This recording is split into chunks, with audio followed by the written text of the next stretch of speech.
Hello, this is Mrs. Scott, and today we're going to talk about French exploration in our European exploration unit. And our key lesson question is contrast the French treatment of Native Americans versus other European countries' interactions.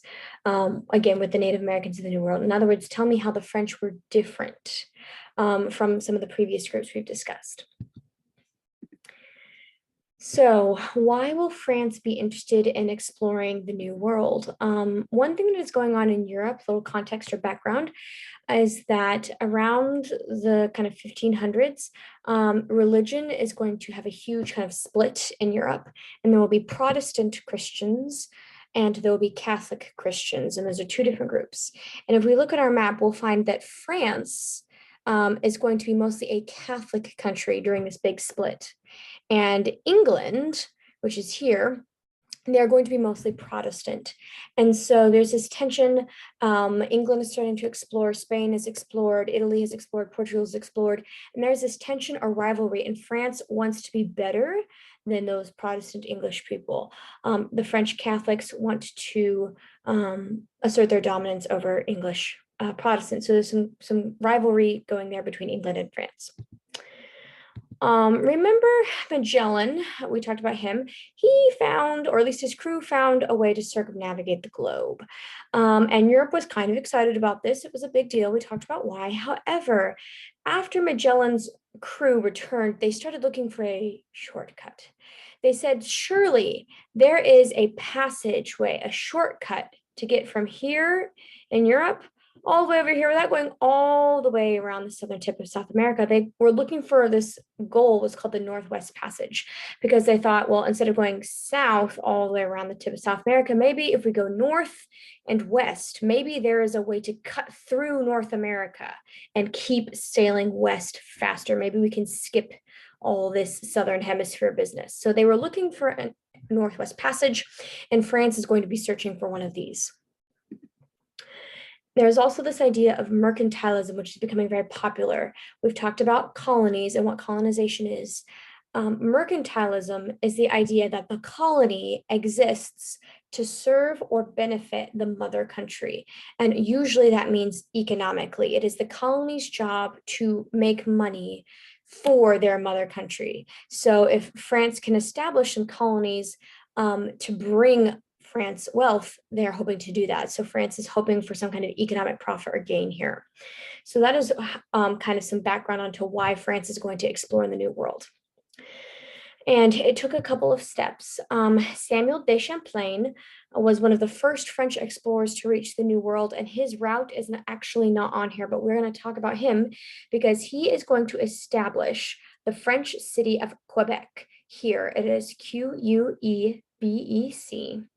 And that is going to be the first permanent French settlement in the New World. So that's kind of a big deal. And it is going to become a large trading post, a center of trade in and out. And he has done that. So that is important for him. We also have the man Jacques Cartier, who is this purple route here. So he's going to sail from France, and he is going to sail down the St. Lawrence River. And this is big because they thought that maybe this would be the Northwest Passage, but they'll find out it's not. But they're going to settle and sail along the St. Lawrence River, which is going to be very important for him. So he kind of made that leg of the journey. And last but not least, we have Robert de La Salle, who was going to kind of pick up where Cartier left off, and he's going to travel through the Great Lakes. And when he gets to the end of what we would call Lake Michigan, he's going to travel inland and find the Mississippi River. And he is actually going to travel all the way down to the Gulf of Mexico. He travels the entire Mississippi all the way out to where it dumps into the Gulf. And he's going to settle the area of New Orleans, which is going to be very huge for trade and transport for France. And he's going to call this kind of whole territory that he has explored, that basin along the Mississippi River, he's going to call it the Louisiana Territory after their French king, King Louis this 14th. And so that he's going to kind of complete that leg of the journey. Now, France was pretty smart about this. As they kind of move inland, they're going to build a lot of forts along this Great Lakes region to protect the river on the north side. And they're going to build a fort in New Orleans at the bottom to protect the river on the other side so that France can control the Mississippi River. And we'll talk more about that later, but that is how they are able to kind of protect their holdings along the river. They're going to build forts on the north side and forts in New Orleans as well. What was life like in New France in the French colonial regions? The biggest thing we have here is the Cour de Bois, which I think I'm pronouncing right. It's French, but the Cour de Bois. And they were independent travelers from France. They were usually trappers, hunters, outdoorsy people. And they would live with Native Americans, like in their tribes. They would learn their skills and learn their ways and allowed them to be taught by the Native Americans. And they would trade, trap, and hunt. So they're kind of outdoorsy people, and they're kind of the core of what we saw French people coming over. And that's pretty cool. The French Cour de Bois are going to establish alliances, kind of, you help me, I help you relationships with Native American tribes. We have a list of Native American tribes kind of in this region. This, where I'm pointing the pointer, is the St. Lawrence River. And one of the biggest groups that the French will ally with is the Algonquin. And we'll talk more about them later, but Algonquin is one of their big allies there, which is important. The Cour de Bois also, they married Native American women. They worked with Native American tribes. They traded with them. They spoke their language. They did not take Native American land. Instead, they stayed as guests with Native Americans. When we talk about Quebec, which is kind of here-ish on the map, when they settled Quebec, they didn't take land from the Native Americans. That was land that was not being used, that had been agreed upon that they could use for their own colony. So they were not big into taking the natives' land for themselves, big too. New France's economy was based on three things: trading with the Native Americans, fishing. If you'll notice, they're literally along a river and along the Atlantic Ocean, so lots of fish, and fur trade. They're going to learn how to trap beavers from Native Americans, and beaver fur is super valuable in Europe, and we'll talk about why later. This chart here just kind of goes to show how valuable it is. Here's what they would do.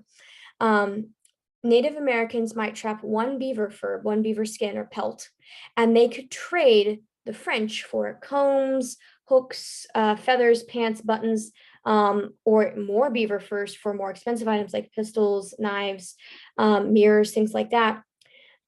This is going to be huge. The French will take European goods, this kind of bottom half of the chart, and trade them for Native American beaver fur pelts. And they will take the beaver fur pelts during the winter when it's cold and snowy in this region and take them back to France and make France a whole bunch of money off the beaver pelts. That is a huge portion of their economy. There will be a couple missionaries. Again, France is kind of Catholic at this point, so a lot of Catholic or Jesuit missionaries trying to convert Native Americans. They are a little less intense, a little less pushy than perhaps the Spanish priests who were trying to convert. It was much more of a, join if you want to type of thing with the French. And as far as politics, government, for example, the city of Quebec, which was a permanent French settlement, was ruled directly by the King of France, who at this time was the King Louis XIV. The leaders of Quebec would have been handpicked special friends of the king.